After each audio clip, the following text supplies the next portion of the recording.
Decent hot breakfast.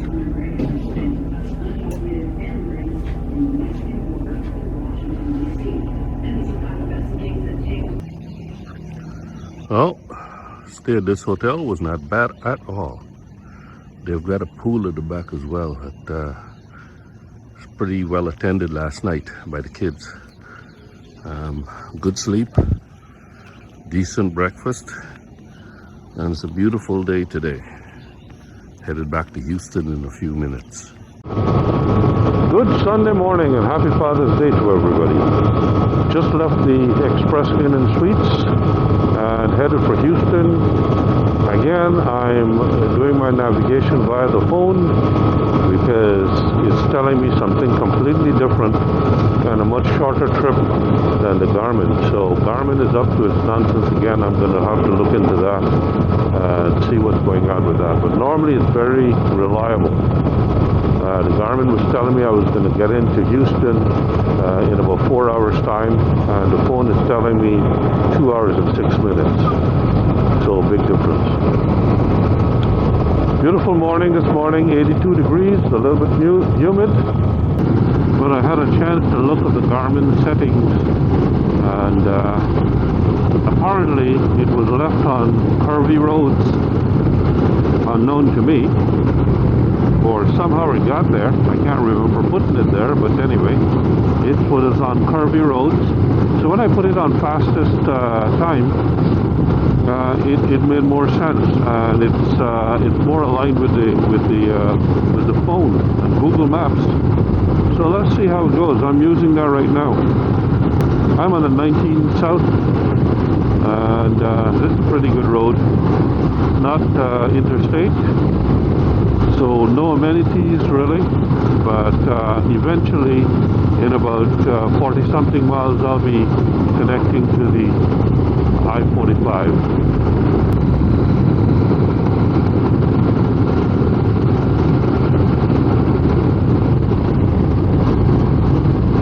Sunday morning riding, listening to my Sirius XM on a nice road like this with no traffic. Aside from my allergies, couldn't be better.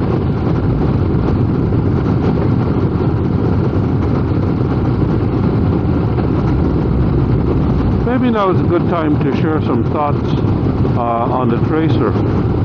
This past week has been the first time I've had it on a long ride, going all the way up to Eureka Springs, Arkansas, and then on to Springfield, Missouri, riding the nice roads in Arkansas, and getting some nice roads coming back from Texas, and heading now for home. And I must say, I have a much greater appreciation for the Tracer 900 GT than before leaving on this trip. This is indeed a great sport tourer. It's a great bike in the twisties. It does everything well. It's quite relaxing on a long distance ride because the engine is very unobtrusive. It quietly sings along, and really relaxing that way. And then when you get it into the twisties, as long as you keep it up in the revs, the lack of torque, when I say lack, I mean compared to the RS, which is a great big 1200, well, 1170cc twin, so that's got 93 foot-pounds of torque versus about 65 foot-pounds on this bike. And as long as you keep up the revs, it sings its way through the twisties just as comfortably as the RS. It just requires a little bit different throttle input. But for that flexibility, it can't be beat. On the long distance, it's great.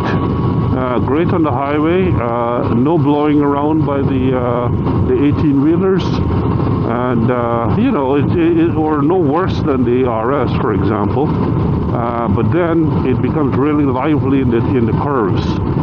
So it's a really nice blend. Very nice bike.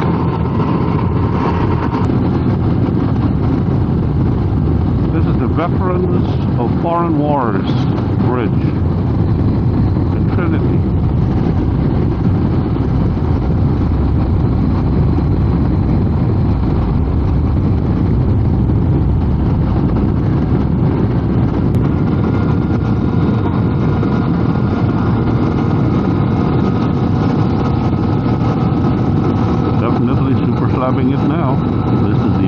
45.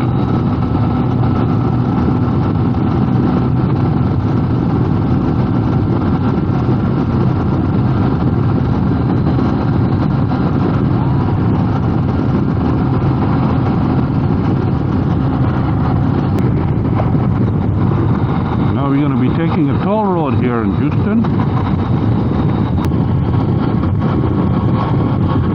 And another thing with this toll road is if you don't have an easy pass and you go through the toll booth, you can actually pay by mail. Unlike in Oklahoma. And there's no toll booths on this road, by the way, so it's all by pay by mail. But one of the other ring roads around Houston, there are toll booths there, and you know, you can also pay by mail. So it's very convenient. See, it says no cash there. Yeah, good to be back home.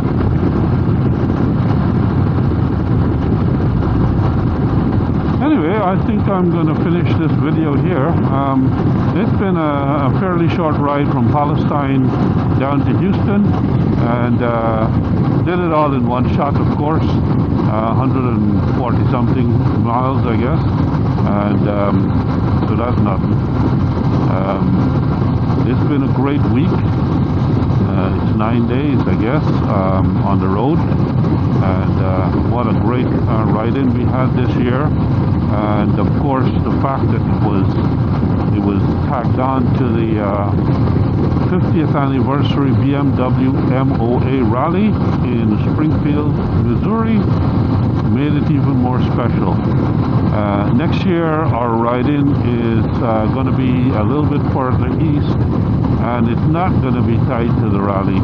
I don't think I'll be interested in going back to the rally again for another few years anyway.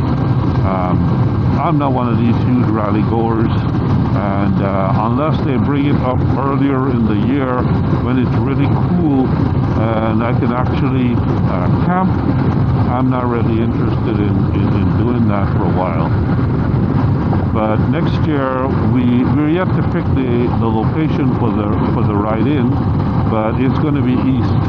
And then the following year, 2024, we're looking to bring it into the Texas Hill Country. So that's going to be interesting. A very short ride for me, for a change. But yeah, it's been a great trip, and that's it. So until I see you in the next video, keep the shiny side up, stay safe, and take care.